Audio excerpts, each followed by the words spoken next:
AITA for buying my sister a $95 bracelet within our $100 limit and still being called cheap? We made that agreement last Christmas at my parents' house in Oak Park. We were all gathered together, the tree was lit, and the living room smelled of mulled cider and pine. My dad, as if making a major announcement, spoke up. This year and the following ones, no expensive gifts. A maximum of $100 per person. Enough with spending just for the sake of spending. My mom nodded immediately. Caroline did too, as if a weight had been lifted from her shoulders. That's great, honestly. I'm saving up for a new car, she said with a calm smile. My mom added, that way the holidays won't be so stressful. I nodded as well. For me, that agreement was perfect. I had been putting money aside little by little for a down payment on a condo. I was tired of renting. At my age, I wanted something that was mine, even if it was small. I hadn't told them yet, not to be mysterious, but because I was excited to surprise them when I finally found the right place. I wrapped the box in seafoam green paper, Caroline's favorite color, and put it in my purse. 2 months earlier it had been my birthday and it was simple. Caroline gave me a scarf that, to be honest, I don't think cost more than $40, and my parents went in together to get me some artisanal coffee mugs and a bag of really good small batch coffee. Everything was practical. Everything was within the limit. And I was truly happy. That was what we had agreed upon. I drove to my parents' house. The commute from my apartment in the city took between 40 minutes and an hour, because in the Chicago area, it all depends on traffic on the Eisenhower Expressway. That day, luckily, it wasn't too heavy. When I arrived, I saw cars parked all along the street. I quickly counted 8 or 9. Caroline had always been like that.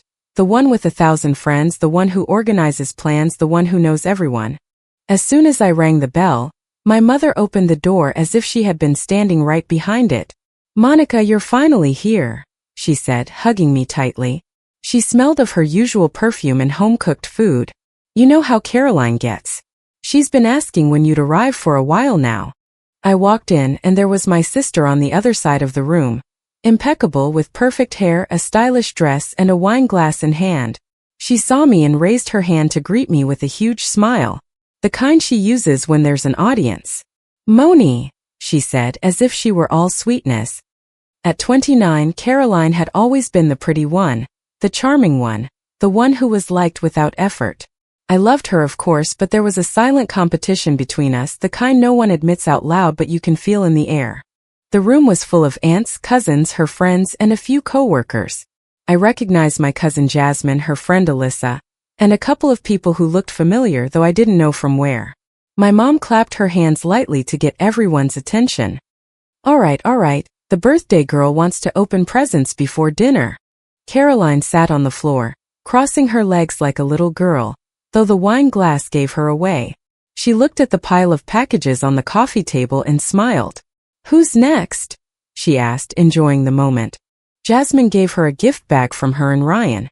Caroline pulled out a set of scented candles and a lotion from a fancy brand. Oh, I love this stuff.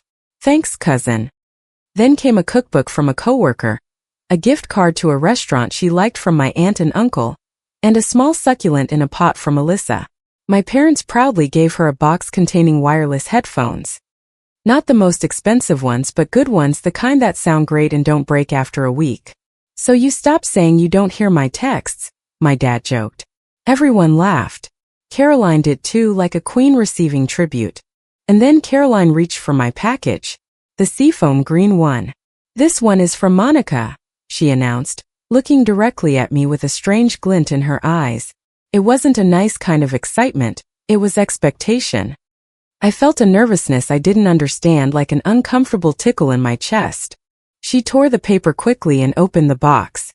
As soon as she saw the bracelet, her smile twitched slightly, as if her face had frozen. Just for a second. But I saw it. The room suddenly went quiet. One of those times where you don't know why, but everyone feels something. Caroline lifted the bracelet with 2 fingers, as if examining it. It's a silver bracelet, she said in a flat tone. I tried to speak normally, as if nothing were wrong. I remembered you said you wanted some jewelry, and I saw the charm with the C and thought of you. She held it up higher so everyone could see. Seriously, she snapped, her voice rising like a knife. My sister bought me this for my birthday? She laughed, but it wasn't a happy laugh. It was a mocking one. Monica, are you okay?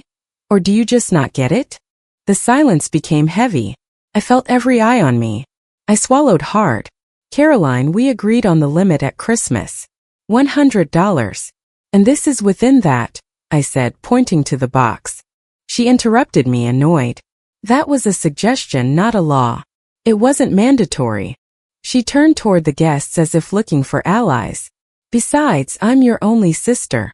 You couldn't make an exception for my birthday? You couldn't put in a little more effort? I turned to look at my parents. I really expected them to say something to remind her of the agreement to calm her down. But my mother looked at me with a face full of disappointment. Monica, she said slowly, your sister has a point. You could have made a special effort.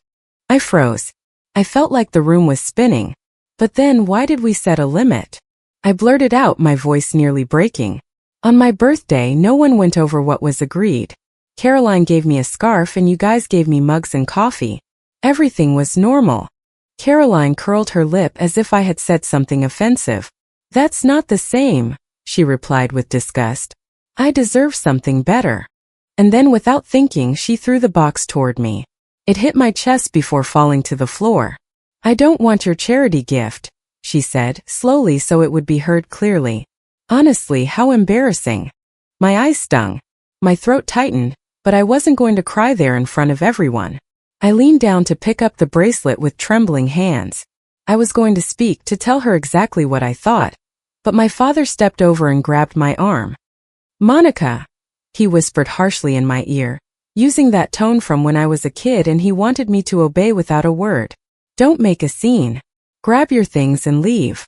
I stood there paralyzed. I looked around.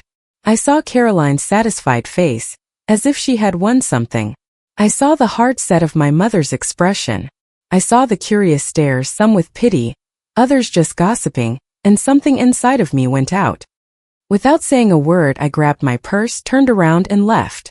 I drove back on autopilot, not even feeling the road.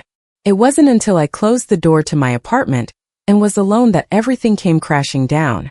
I collapsed onto the couch and cried, not just because of the humiliation, but because of how familiar it was. The same old pattern.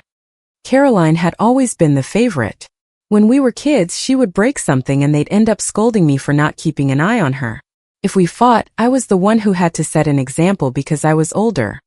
If Caroline wanted something of mine, my parents convinced me that sharing is what a good sister does. And yes, I shared, but it was always a one-way street.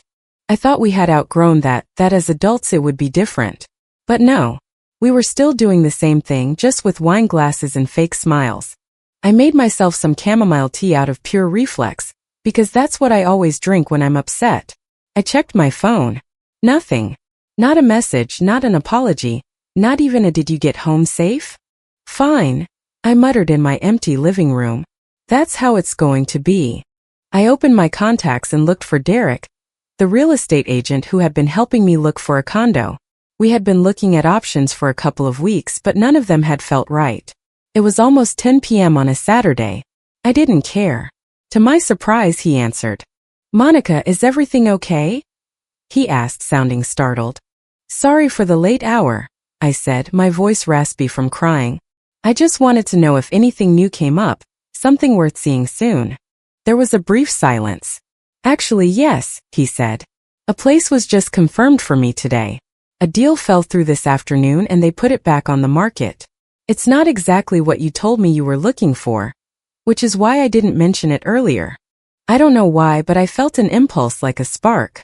I want to see it, I answered without thinking. When can you go? We agreed to meet on Monday after work. I work downtown in the Loop, so Wicker Park wasn't impossible, just less practical for my commute. I hung up and looked at the bracelet on the table, the one Caroline had rejected like trash. Picked it up. The sea charm glinted slightly in the light.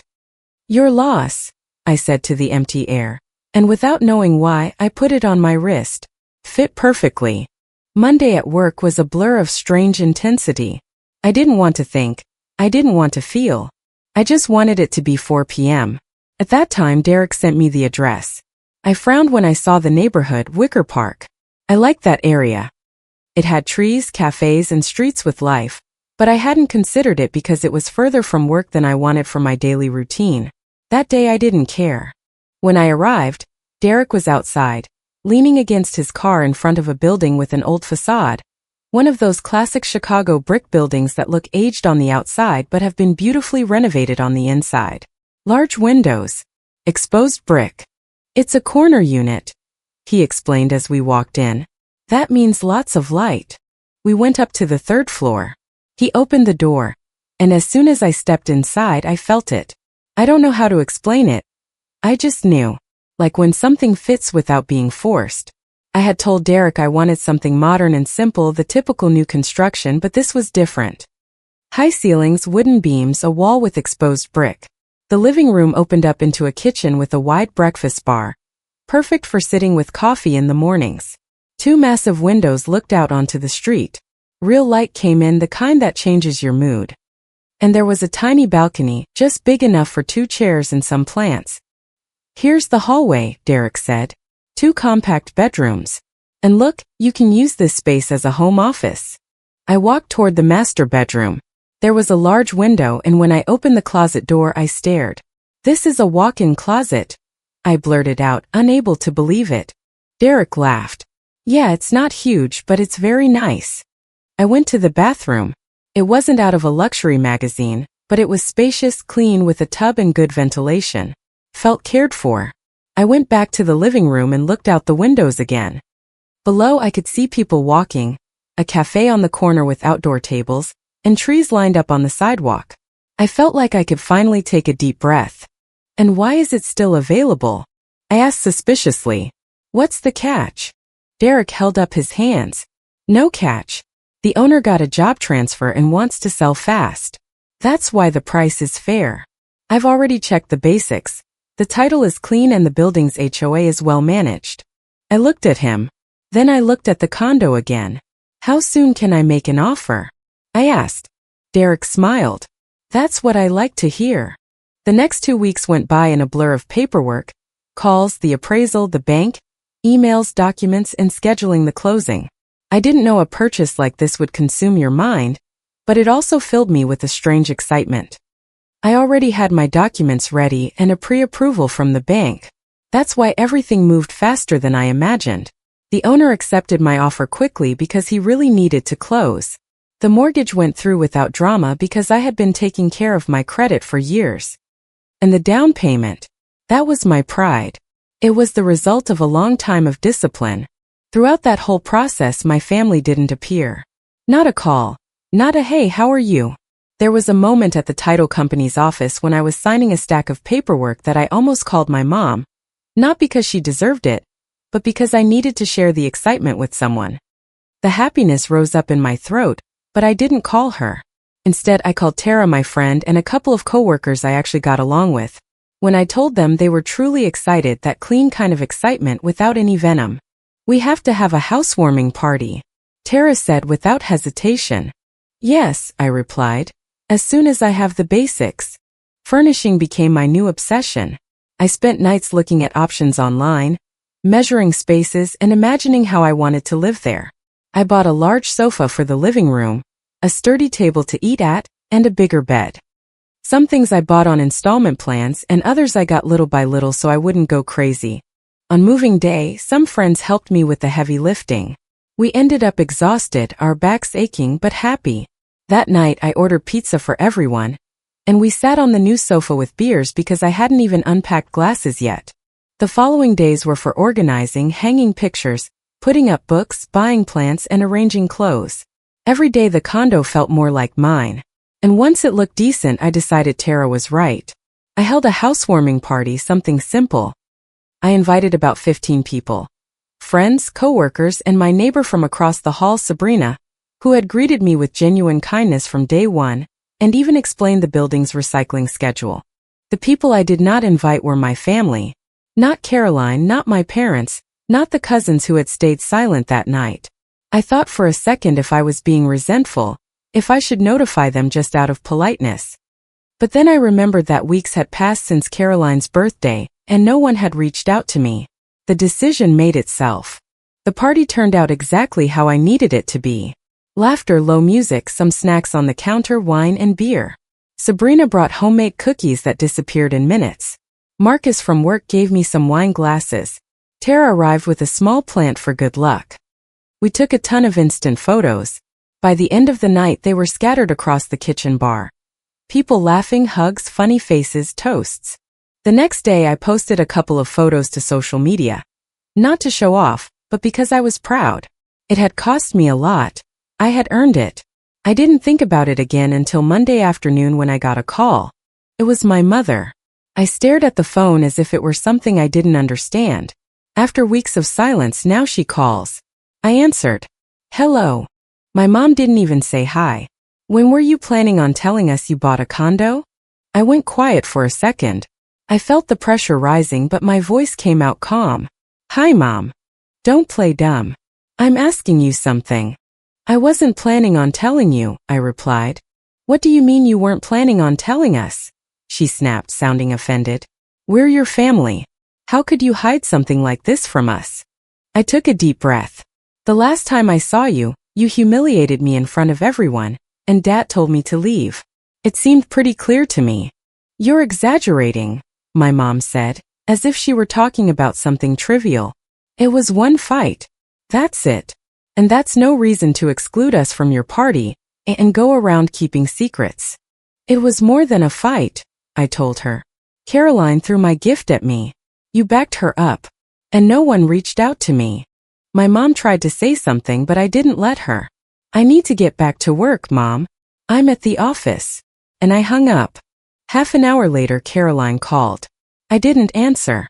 And then the texts started coming. First one, answer me. Then another. How dare you buy a condo and not tell me?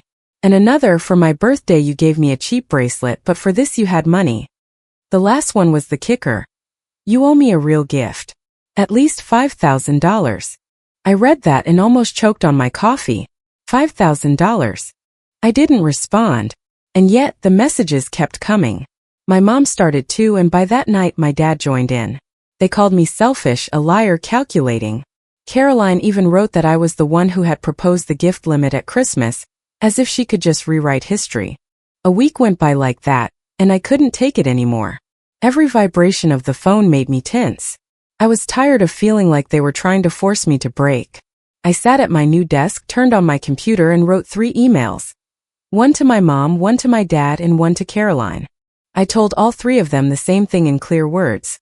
That I needed distance, that their treatment at the birthday party and the harassment afterward made it clear they didn't respect me, and that until that changed, I wasn't going to keep pretending everything was fine.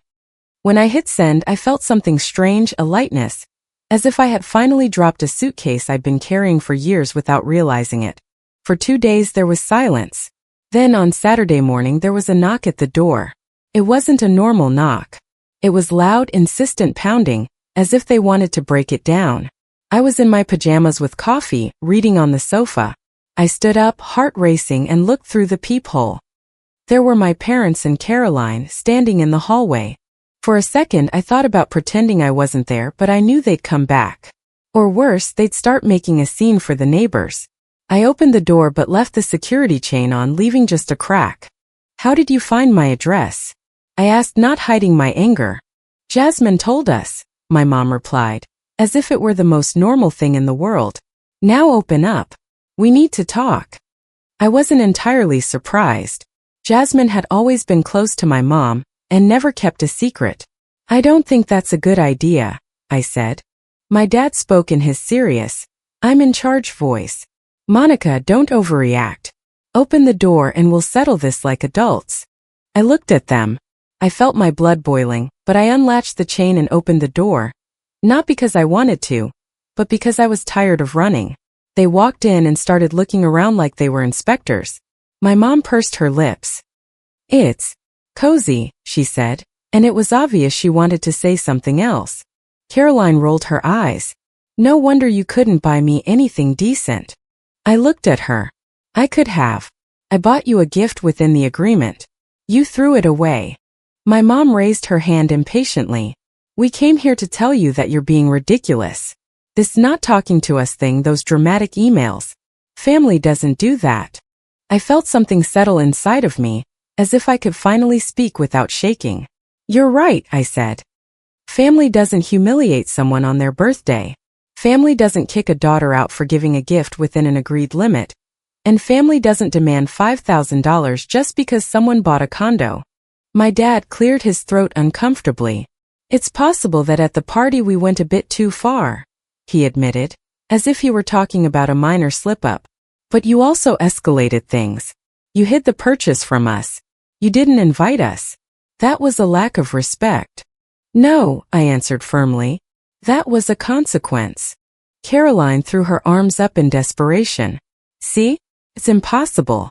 She always plays the victim. I didn't raise my voice. I didn't need to. I'm not saying I never make mistakes. I'm saying you guys don't want to acknowledge what you did, and I'm not going to keep carrying that. They stared at me as if I had said something absurd. To them, the idea of apologizing was like speaking another language. After a long silence, I said what I had to say. You need to leave now. My mom opened her mouth. Monica. I interrupted her calmly. What I wrote in the emails is serious. I need space. You aren't ready to understand how you hurt me, and I'm not willing to pretend. My dad frowned. You can't just walk away from your family. I'm not erasing you, I replied. I'm setting a boundary. There's a difference. They left reluctantly, as if I were kicking them out of their house, not mine. My mom turned at the door before leaving. This isn't over, she said. When they were gone, I sat on the sofa, my hands shaking. It had been harder than I imagined, but it was also necessary. That same day, the usual routine started. Messages from numbers I barely recognized. Aunts, uncles, cousins. Your mother is doing very poorly, wrote my Aunt Deborah. Family is family, sent my Uncle Raymond. Let me mediate, offered my cousin Mason, as if this were a dispute over an inheritance and not about dignity. I didn't answer. I realized my mom had unleashed the whole family to pressure me. It was an old strategy, only this time it wasn't working. I stopped answering unknown numbers, set up email filters and silenced group chats. I wasn't going to keep living with my phone as an enemy. That weekend I met Tara at a cafe. As soon as I sat down, she looked at me intently.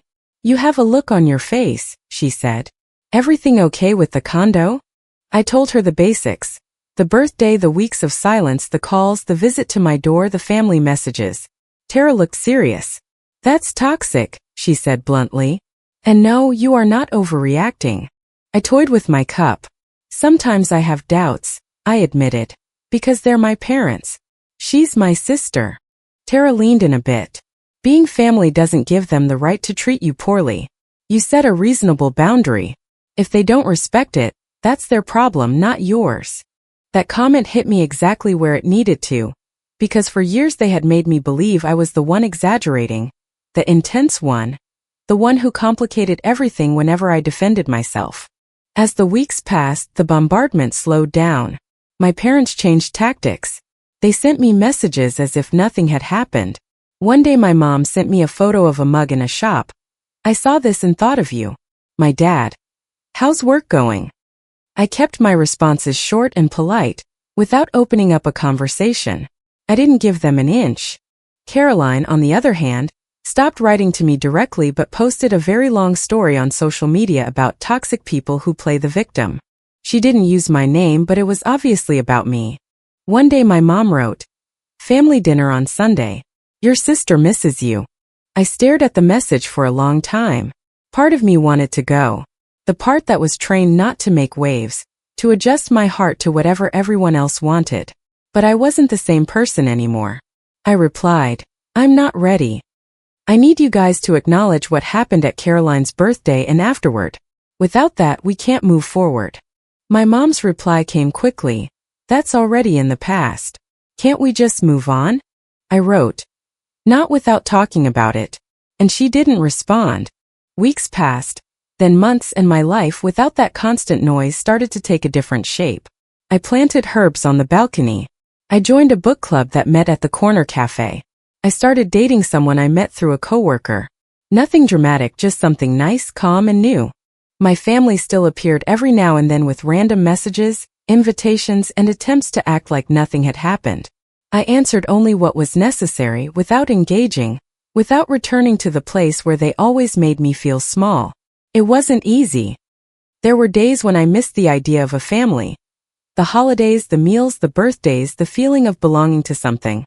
But then I remembered how I felt when I was actually with them. Tight, insufficient, always on the verge of doing something wrong.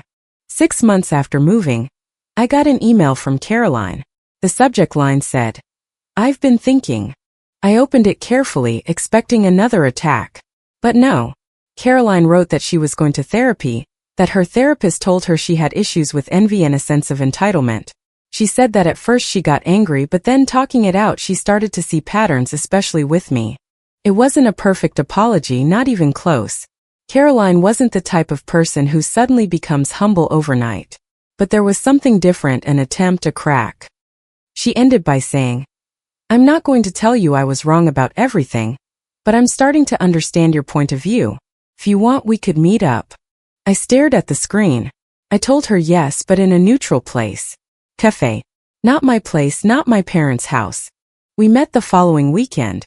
It was awkward at first, like two people who know each other too well, but no longer know how to talk to one another. Caroline looked more tired, less perfect. At one point she looked down and said, "I always felt like I was in competition with you. And yeah, I was used to being the favorite." That sentence made my chest tighten because she finally said it out loud. She also admitted that the condo triggered her. It hit her pride, and she felt like I was leaving her behind. She went quiet for a second and then blurted out almost forcedly, "And about the bracelet?" Crossed a line. Honestly, it was pretty. I owed you that apology. Then she pushed my cup with her hand and said, "Let me buy your coffee. It's the least I can do." It wasn't magic. It wasn't a movie reconciliation. We didn't leave hugging and crying. But it was a beginning. With my parents, however, the story remained the same. They were still waiting for me to return to my old place. Quiet, compliant, without complaint. Not anymore. Over time, I made peace with the idea that maybe one day they'll understand and maybe they won't. What matters is that I finally found my space. Not just the condo with its light, its walls, and its little balcony, but my space inside. I surrounded myself with people who respect me, who are happy for me without envy, who don't punish me for setting boundaries. And I learned something that took me years to accept. Family isn't just blood. Family is how they treat you. Comment. We often grow up believing that keeping the peace means silencing our own needs, but real peace starts within us. Setting a boundary is not an act of aggression. It is simply a way to teach others how to treat you with respect and care. You deserve to be celebrated for who you are, not just for what you can give or how much you can spend. While we cannot choose where we come from, we absolutely have the power to choose who gets to stay in our lives. Walking away from situations that hurt you does not mean you stopped caring. It means you finally started caring about yourself. Healing is a slow process that requires patience, but finding a space where you can breathe freely is worth every step. Surround yourself with people who are genuinely happy for your wins and who support you without conditions. Remember that you are not responsible for fixing everyone else, especially when they are not willing to do the work themselves. Trust your instincts when something feels wrong, and never be afraid to choose your mental well-being over someone else's expectations. If you liked it, don't forget to leave a comment and support the channel by subscribing. See you in the upcoming stories.